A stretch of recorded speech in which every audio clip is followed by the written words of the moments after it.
Shalom, shalom, shalom. Selamat pagi masyarakat iman yang dikasihi oleh Tuhan.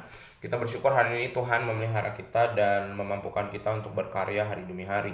Mari bersama-sama kita percaya bahwa hari ini di hati kita cuma Tuhan Yesus. Di hati kita tidak kasih tempat untuk rasa ragu, kita tidak kasih kesempatan untuk kemarahan dan kebencian. Kita tidak kasih tempat untuk kelicikan dan cara curang, tapi di hati kita cuma Yesus. Kita pujikan PKJ 198, PKJ 198 di hatiku ya Yesus.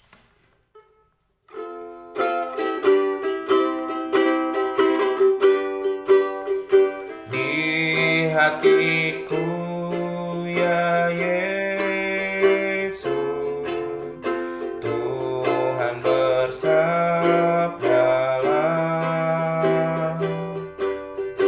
agar tenang hatiku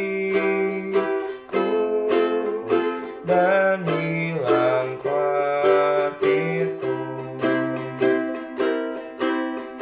Di hatiku, ya di hatiku, Tuhan bersabdalah. Ku berserah, pasrah penuh, bersabdalah ya Tuhan. Sucikanlah ya Yesus diriku yang cemas. Pakailah aku Tuhan, meraih yang sesat.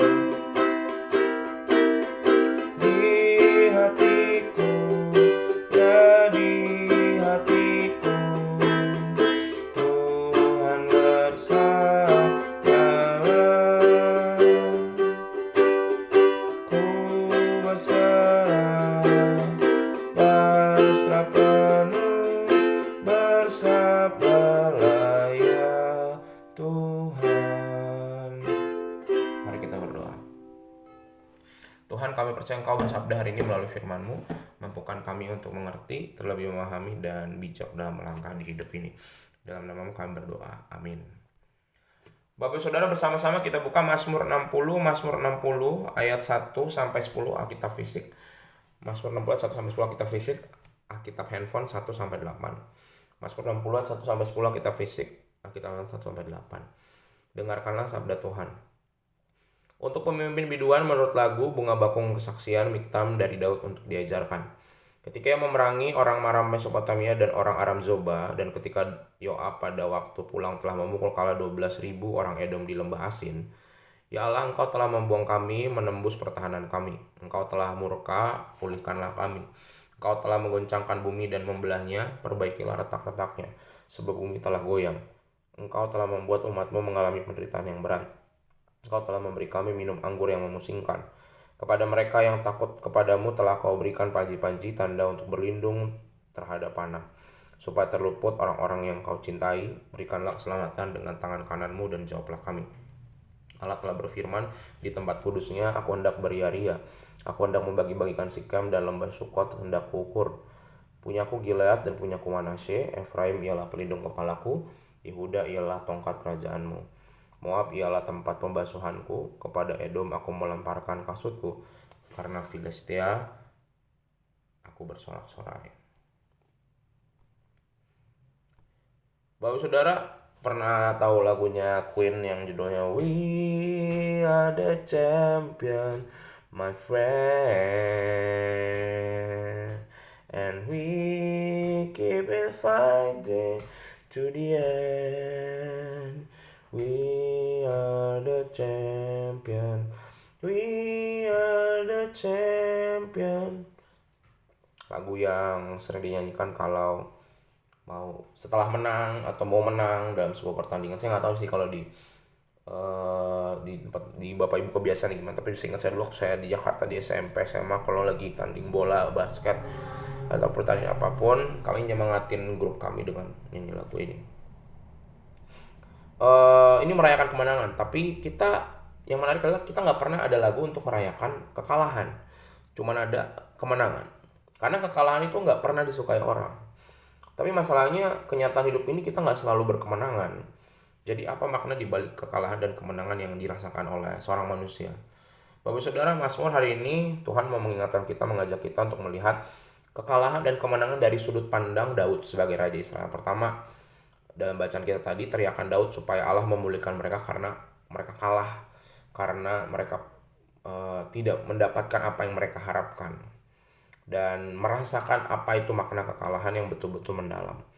Daud melihat kekalahan itu sebagai penghukuman Tuhan, karena dia tahu juga bahwa dalam pengalaman hidupnya bangsa Israel maupun dirinya tidak selalu sempurna dan lurus-lurus aja.